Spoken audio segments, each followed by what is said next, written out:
The medieval period, sometimes more commonly referred to as the Middle Ages, is recognized by many as a period of violence, aggression, and distress within Europe.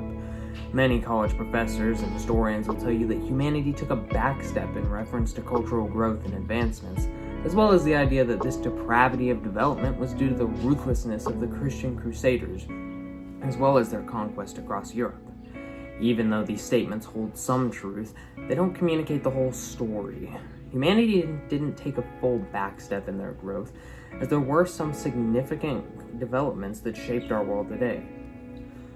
But it all starts with the fall of the Roman Empire, as well as the formation of the Byzantine Empire. Centering their empire in the Roman city of Constantinople, the Byzantine Empire, under the later leadership of Justinian, reached the height of its power. Justinian sought to resurrect ancient Rome by reclaiming the lands that had been conquered by invaders. His armies would go on to reclaim North Africa, Italy, the southern Iberian Peninsula. However, these territories would slowly be lost as the invaders that sacked Rome reconquered the lands and attempted to take them back. Following his death, the empire broke into bits and pieces, splitting it into many different divisions. The Byzantine Empire is considered by many as the last remnant of the Roman Empire, a spark that would soon be extinguished by Islamic invaders. In the southeastern portion of Europe, a kind leader and extraordinary military strategist named Charlemagne united the majority of Western Europe. Utilizing his persuasive power, as well as the vast European army, this king brought Western Europe together once again, conquering many foreign tribes and converting them to Christianity by the use of missionaries. The missionaries succeeded in reaching even the farthest reaches of his empire. Charlemagne became such a great leader that in 799, Pope Leo III requested his help in dealing with nobles in Rome that had rebelled against him. Charlemagne did eventually rush to the aid of the Pope, and in the year 1800, on Christmas Day, Pope Leo showed his gratitude by placing a crown atop his head and proclaiming Charlemagne as King of the Romans. This ceremony was vastly important, due in part to the fact that Charlemagne was a Germanic king. This very act resurrected the idea of a united Christian Europe. Unfortunately, this caused a split between the Eastern and Western Christian world, as the Byzantine emperor saw himself as the sole emperor of the Romans, and wasn't too fond of the idea of sharing his power. All that to say, the reason that we have to bring up Charlemagne on the topic of the Middle Ages in Europe is because he united the Christian community, which would make way for different events later in time. On the topic of Christianity, one of the greatest religious advancements would come to develop within the Middle Ages: Catholicism. But of course, we can't talk about Catholicism or Christianity, which back then were interchangeable, without first discussing their God. The Catholic faith began as a sect of Judaism, where they believed that there is one true God and no other exists beside him. Then Jesus was born. Jesus is a duality of God and man. This duality made Jesus the divine man, one who can later be raised from the dead. Catholics believe that Jesus was the Messiah, the Savior sent to liberate them from sin. Now, during the Middle Ages, the church liked to send missionaries to spread their faith all across Europe, and it worked. By the late Middle Ages, the civilization of Western Europe was almost solely based around Christianity. Differences still existed between the people, obviously, but they were all united in their faith. But now we have a new problem, one that developed in the Middle East: Islam. Just like how Christianity is an extension, per se, of Judaism, Islam is an extension of Christianity. The basic history is there, but with a few different principles. Muslims, people who are Islamic, believe that a man named Muhammad was visited by the angel of God named Gabriel. Gabriel revealed Muhammad a revelation that he then wrote down in a text he named the Quran. Muslims lived under a set of principles called the 5 pillars. These pillars beckon for Muslims to do things such as declare their faith, perform prayer rituals, paying a tax to the less fortunate, fasting during the month of Ramadan, and making a pilgrimage to the city of Mecca, the birthplace of Islam. Now, even though Islam believed that faith should not be something that is forced upon others, they were exceptional at conquering others. They conquered many lands, but the most significant of which was the Byzantine Empire. In the city of Constantinople, Seljuk Turks who had converted to Islam sieged the city and its people, capturing the attention of the Pope and Christians in neighboring Europe. And with Islam's beliefs so closely mimicking Christian beliefs, fears arose in Europe. Smaller problems were present, though, and though smaller, they had a massive repercussion, such as the continental-wide plague.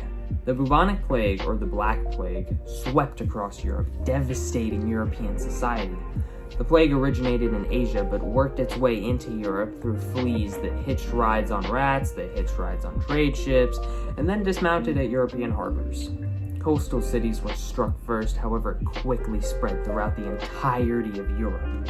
Due to multiple factors, such as the dense social construct present at the time, with many people being packed into small areas, as well as the poor sanitation in cities, the plague was an absolute wave of death, wiping out a third of Europe's entire population.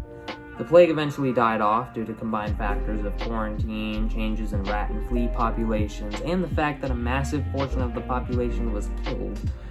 The Black Plague changed the entire way that Europe functioned and greatly advanced their medical practice as they sought to prevent something like this from ever happening again. It also caused the death of feudalism, leading to more market-based economy. Along with this devastating plague, a long, drawn-out war between England and France took place.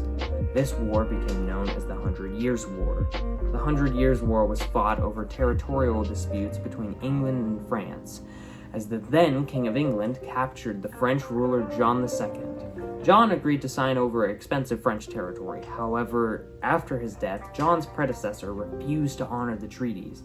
The war seemed to have been finished by the English, as they controlled a large portion of French territory. The turning point came when a girl named Joan of Arc rallied people to siege Orleans. The war laid waste to a majority of France, as well as destroying the feudal system, ushering in changes to the social order. Let's take a quick break from war. Instead, let's talk about how life in the Middle Ages was for the average citizen. What was it like to live in such trying times? Well, it depended on your social status. Starting with the lowest class, peasants' daily lives mostly revolved around agriculture, as though their practices were vital to society, it wasn't a very prestigious position. They ate foods such as vegetables and porridges, rarely eating meat, and they drank a surplus of ale and wine. Nobles exploited these peasants, taking advantage of their labor. Though they did not own their land, they were granted the rights through feudalism. Though nobles, they were still required to serve other nobles in order to maintain their status. But let's get back on topic. Now for the most gruesome part of the Middle Ages, the series of events that this 1,000-year period became known for, the Crusades. But how did this violent war start? Well, the Christians view the city of Jerusalem as their holy land, as that's where the Messiah was primarily centered in his work. And at one point in Islam's conquest, they captured the city of Jerusalem and adopted it under Muslim control. After the Islamic warriors captured Constantinople, these 2 points were enough to act on. Pope Urban II held the Council of Clermont in 1095, inciting nobles and bishops to take action. Pope Urban claimed that the crusade was necessary to reclaim the lands that had been pillaged from them. A roar erupted from the crowd containing one phrase: God wills it. And by 1096, there were armies of Christian knights marching towards the Holy Lands to secure their prized religious site. Sparked by fiery preachers and the crusading spirit, ordinary men and women joined European armies, partially due to religious reasons, as they believed that they were fighting for a holy cause. So even if they died, people were convinced that they would surely be allowed into heaven. The Crusades had many waves or reattempts following the first, but only the first attempt ever came close to securing the Holy Land. In the year 1099, the Christian knights captured Jerusalem and slaughtered the Islamic and Jewish residents. Jerusalem was divided into 4 separate crusader states. Islamic forces constantly battered against the walls, hoping to destroy these divisions, prompting more and more crusades. However, none were successful, and in 1187, the Holy Land was recaptured by the swift and fierce Islamic leader Salah al-Din. Though they failed to secure the land, they did form a treaty allowing for Christian pilgrims to enter the city unharmed. Crusades were mounted to destroy other Islamic territories, but none were successful. At one point, the Knights ended up fighting against other Christians. While the Crusades did not have a positive effect on Europe, there were certain changes that were already happening that allowed for said changes to grow even quicker. Other campaigns, such as the Reconquista, took place during this time of the Crusades. The Reconquista was a large series of cultural and military campaigns with the aim of reclaiming the Iberian Peninsula from Muslim rule. The Reconquista was funded by the Pope and European powers, and unlike the Crusades, it was a successful campaign, reclaiming most of the peninsula.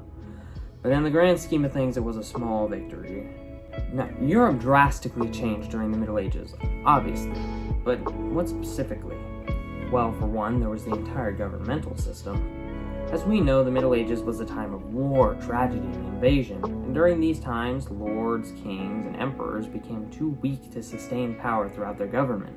People needed protection, a defense for both themselves and their land, and thus the government evolved into a state that we know today as feudalism, previously talked about.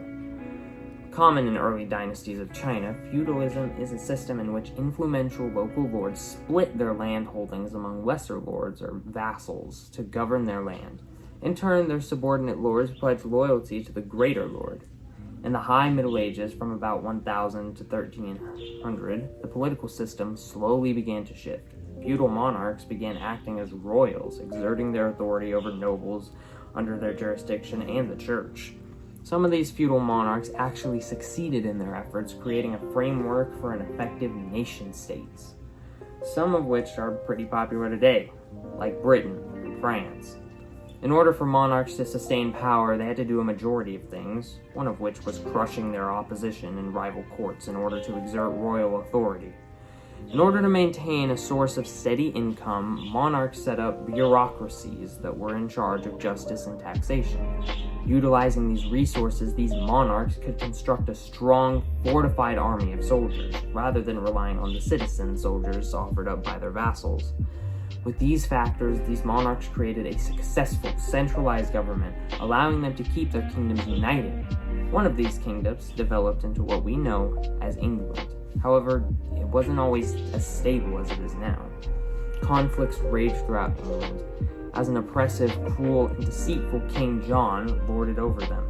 Attempting to battle for absolute control, these conflicts caused a massive issue for England. Finally, in 1215, a group of rebels conquered King John and forced him to sign the Magna Carta. The Magna Carta was a document that affirmed a long list of feudal rights, as well as protection for the townspeople and the church. The Magna Carta shaped the political and legal traditions of England with two main ideas. The first is that the idea that nobles had certain rights that would soon be extended to all citizens of England. And the second is that the idea that the monarch in charge must obey the laws set in place. It created a due process of law, which safeguarded the legal rights of individuals.